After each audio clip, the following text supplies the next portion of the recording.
Aí eu vou chegar no Galera, primeira coisa importante, hoje está marcado apoio, não é isso? Está marcado apoio, né? Que horas está marcado o apoio? Às 16h05, é isso? Bom, o meu apoio com o segundo ano estava marcado para as 15... O primeiro, perdão. 15h05, eu acho. 15h15? É isso aí, 15h15, que aí 50 minutos depois vocês, não é isso? Porém, a minha aula da faculdade é até as 15h10. Então eu não tenho como chegar em 5 minutos aqui, beleza? Então, na verdade, é o seguinte, ó, eu atrasei com eles aqui meia hora. Combinei com a gurizada às 3h45. Tudo bem pra vocês? Então, a de vocês, que é 50 minutos depois, é às 16h35, meia hora mais tarde, tudo bem? Certo? É o apoio de física ou de matemática? É o de física. É muito comum um aluno perguntar, professor, se eu vier com uma dúvida de matemática? A resposta é muito simples. Se eu já tiver sanado as dúvidas de física, né, aí eu não vou estar prejudicando ninguém. Eu jamais me recusaria a tirar uma dúvida tua, tá? Mas é claro que se tiver um monte de gente que se programou para vir para a aula de física de acordo com o calendário, eu não posso deixar de atender um aluno que se programou, né, por causa do calendário, em função, né, de estar com a tua dúvida de matemática. Se bem que aquela história, pô, tá saindo, eu não vou recusar, não, sai. Eu sempre vou dar uma dica ali, seja no começo ou no final da aula. Outra coisa, para que tu aproveite a aula de assistência. Tem várias possibilidades. A melhor possibilidade, tu vem entupido de dúvida, meu Deus, não sei essa, não sei aquela, ali essa parte da apostila também não sei. Aí tu chega e vai, professor, essa aqui, professor, tira essa dúvida aqui, professor. E aí eu vou fazendo, geralmente dá para fazer 5, 6 exercícios por assistência, né? A gente demora uns 10 minutinhos para cada exercício, até porque eu não estou fazendo só para mim, né? Eu tenho que explicar, tenho que contextualizar. Outra possibilidade, professor, dá aquela aulinha de novo. Eu também faço isso, eu vou lá e repito a aula, só que eu sempre aviso antecipadamente. Cara, aluno, eu vou fazer o que tu me pediu, mas isso não te faz bem, certo? Por que eu falo isso? Porque eu sou mau e quero deixar o aluno mal? Não, é porque em pesquisas deixa claro que o aluno nunca aprende na aula. O aluno nunca aprende a matéria durante a aula do professor, ele sempre aprende na hora que ele está fazendo o exercício sobre a aula. Portanto, o melhor para ti e para todo o grupo é que tu venha com uma dúvida relacionada a uma questão que tu tentou de verdade. Até porque, como eu já te expliquei, quando tu não tentou a questão, não sei, faz aí, professor. Tu olha, acha que está arrombando, acha que está aprendendo e tu está só entendendo, que é diferente. No outro dia tu já não sabe mais. Quando tu tentou de verdade, tentou, releu, apagou, fez de novo, aí tu vai me vir fazer. Aí além de entender, tu vai assimilar, vai aprender. As pesquisas são muito claras nisso.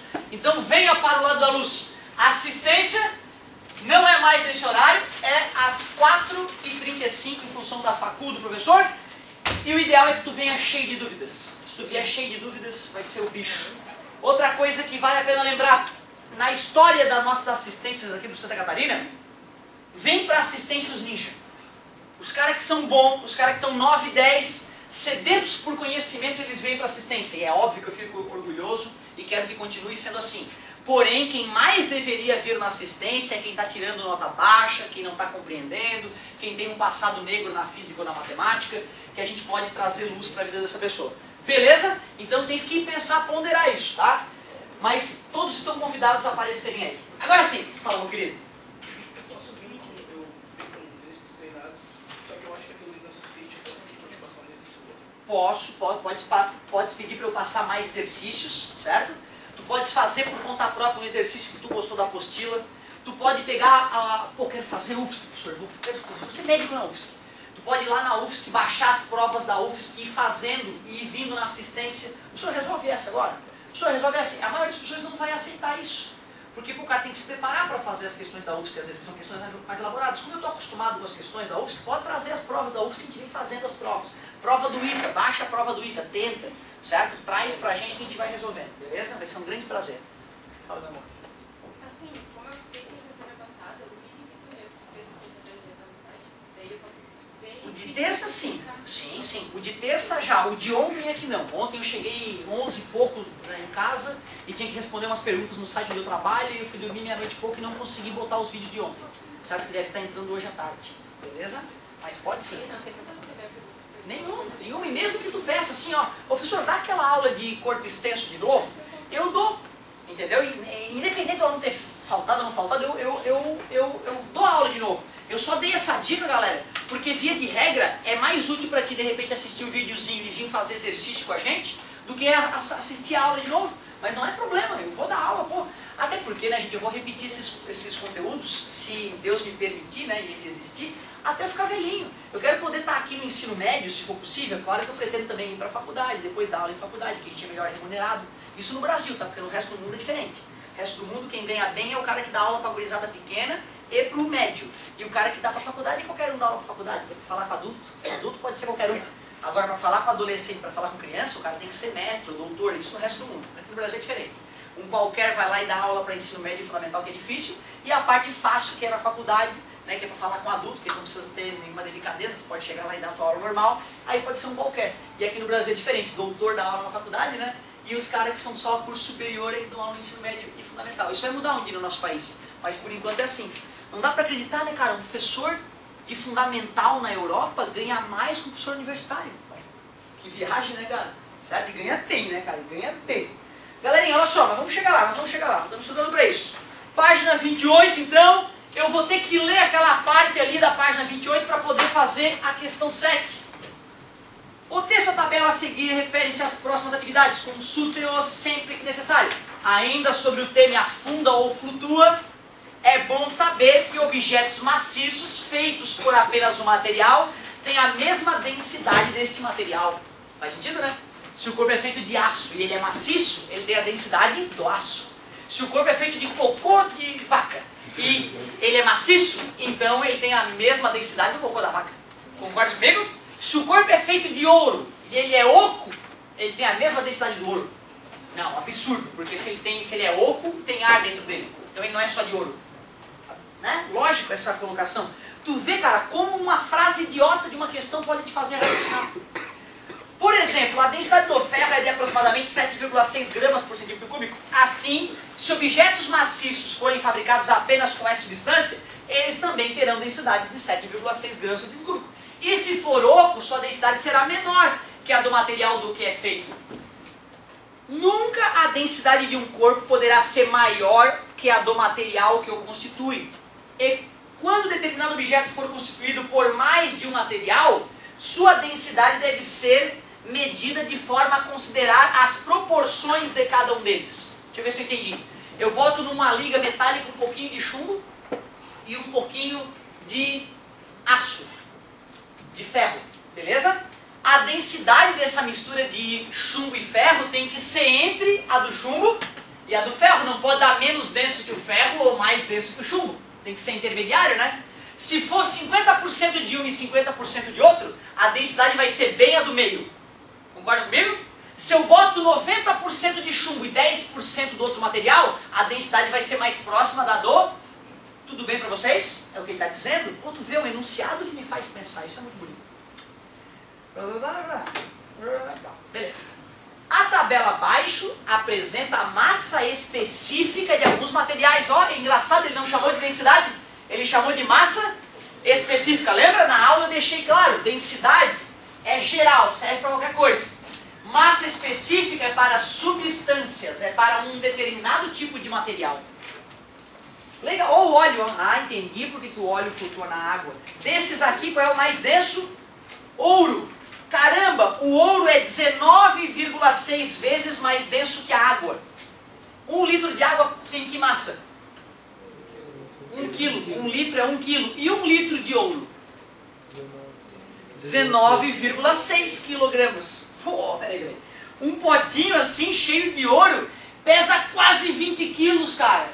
Porra, como é denso o ouro, hein? Vale a pena lembrar que substâncias... Aliás, onde é que os átomos são formados mesmo? Vocês lembram? Onde é que os átomos... Onde é que Deus criou os átomos? Vocês não sabem onde é que o material que está no teu corpo foi engendrado? Vocês sabem qual o átomo que existia no primórdio do universo? Adivinha qual é o átomo mais simples que existia no primórdio do universo? Apenas hidrogênio. No início dos tempos não existiam átomos de berílio, de lítio, de ferro, cobre ou qualquer outro. Apenas hidrogênio. Só que aí as massa atrai massa. Moléculas de hidrogênio foram se atraindo e foram se atraindo, e foi ficando uma nuvem gigantesca de hidrogênio, e uma hora a nuvem de hidrogênio era tão gigantesca que o interior desta nuvem de hidrogênio estava comprimindo o hidrogênio de maneira bizarra, e até que os hidrogênios se fundiram e se transformaram em hélio. Tudo bem para vocês? Onde é que isso está ocorrendo? No interior de uma estrela. É no interior das estrelas que os átomos são formados. Peraí, estás querendo me dizer que o átomo que forma meu corpo agora esteve no interior de uma estrela? É óbvio. Tu é filho de poeira de estrela. E aquela estrela teve que explodir para espalhar a matéria dela pelo universo. Agora já não é mais só hidrogênio, é hélio também, talvez um pouquinho de lítio. Aí forma uma segunda estrela com aquela massa explodida da primeira estrela. E lá no interior dela vão ser fundidos átomos mais pesados que o lítio. Foi assim que surgiu a tabela periódica. As estrelas foram os fornos que Deus usou para criar os átomos. Só que tem um problema. Quando o ferro vai ser formado no interior de uma estrela, ela tende a explodir muito antes da morte dela realmente chegar. Porque o ferro é que nem a água, tem uma dilatação chamada dilatação anômala. Então o ouro, cara, que é mais denso que o ferro, ele só pode ter sido formado em supernovas de terceira ou quarta geração. Então toda a molécula de ouro, ela nasceu, todo o átomo, perdão, de ouro, nasceu no interior de uma estrela de terceira ou quarta geração, ou seja, uma estrela que explodiu uma segunda vez, terceira ou quarta vez que ela está se formando, é que o ouro vai existir lá. E não pode ser uma estrela qualquer, tem que ser uma estrela que exploda em forma de supernova, uma das maiores explosões que existe no universo. Aí vai espalhar partículas de ouro para todo quanto é lugar. Dá para entender por que o ouro é mais raro que as outras coisas? Dá, né? Porque o tipo de estrela que gera ouro é muito mais raro que as outras estrelas que geram materiais antes do ferro. Certo? Que legal, né, cara? Quando eu descobri isso, eu quase chorei. Caramba, o ser humano teve a capacidade de descobrir que os átomos que estão nos corpos de vocês hoje foram fundidos em núcleos de estrelas. Porra, cara, por isso que a minha religião é a ciência. Eu amo a religião chamada ciência. Muito bom. É quase divino. Que legal. Aí então falamos ali dos materiais, filosofamos sobre a origem dos átomos, olha que bonito. E agora sim na página 29 ele começa a te pedir para calcular na questão 7. Calcule a densidade relativa. Eu não falei sobre densidade relativa, falei? O que é então a densidade do material 1 em relação ao do material 2? É D1 sobre D2, nada demais, né? Nada demais. Densidade relativa da prata em relação à glicerina. O que significa o resultado obtido? Aliás, deixa eu ler o enunciado primeiro, né? Calcule a densidade relativa.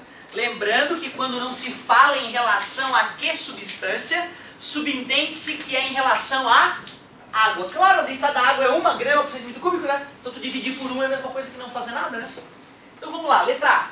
Densidade relativa da prata para a glicerina. Então eu vou pegar a densidade da prata e vou dividir pela densidade da glicerina.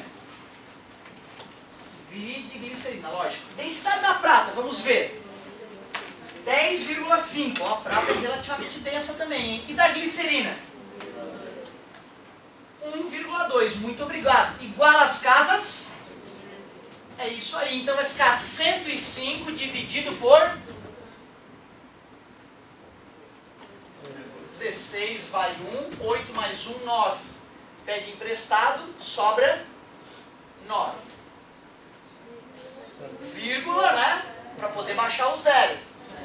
14 vai 1, 7 mais 1, 8. Sobra 6.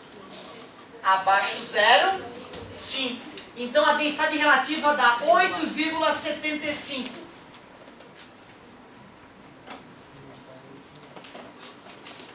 Ah, era uma pegadinha. Porque ó, gramas por centímetro cúbico em cima e gramas por centímetro cúbico embaixo. O número dividido por ele mesmo? 1. Quer dizer que não tem unidade. Olha que perigo. Certo? Então quer dizer que densidade relativa é uma grandeza adimensional que a gente chama. Ela não tem unidade. Beleza? Tá? Perigoso aquilo ali, hein? E ele quer saber o significado disso, né?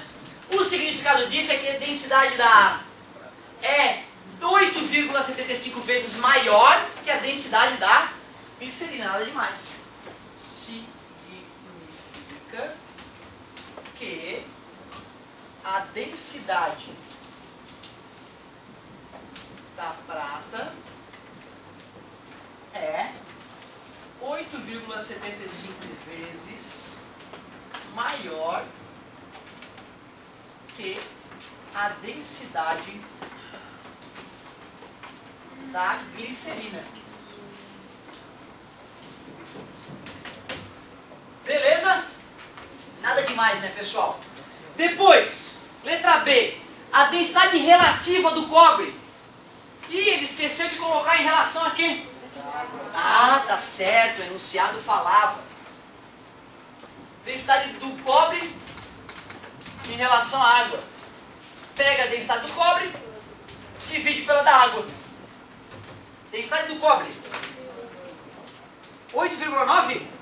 Certíssimo. 8,9. A da água. 1. Ô, professor, então quando é relativa da água não precisa fazer nada? De certa forma precisa, né? Porque a do cobre era gramas por centímetro cúbico e a da água também. E agora a relativa já não tem unidade. 8,9. Ele perguntou o que significa? Perguntou o que significa o resultado obtido. Significa, sabe escrever, né? Significa que a densidade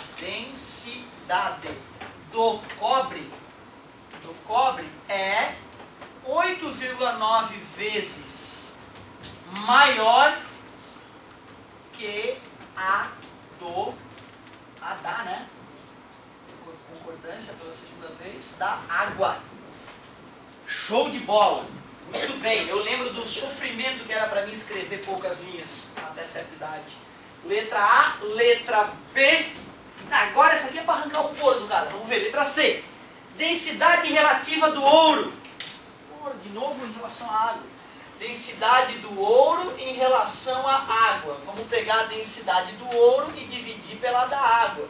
A densidade do ouro, 19,6. E a da água, 1. Densidade igual a 19,6. O que eu escrevo aqui? Perguntou o significado? Claro, é isso aí, que a densidade do ouro é 19,6 vezes maior que a densidade da água. Então vamos lá. Significa que a densidade do ouro é 19,6 vezes maior que a densidade da água. E depois no Photoshop eu vou colocar escrito ali, beleza? Jura, né? Então tá bom. Resolvido. A 8 também era? Não, senhor. Ah, que mal, a 8 ali que tinha um Enem ali. Pô, que sacanagem. Qual outra então? Página 31. 7 e 8? Ah, tá, entendi que eu te pedi para ler sobre pressão. Certo? O que, professor? Me pressionou para ler? Não. Eu só te pedi para se informar sobre a grandeza da pressão, não foi? Então é isso. Antes de corrigir, eu vou primeiro relembrar o que tu leu para a gente poder avançar na correção ali. Valeu.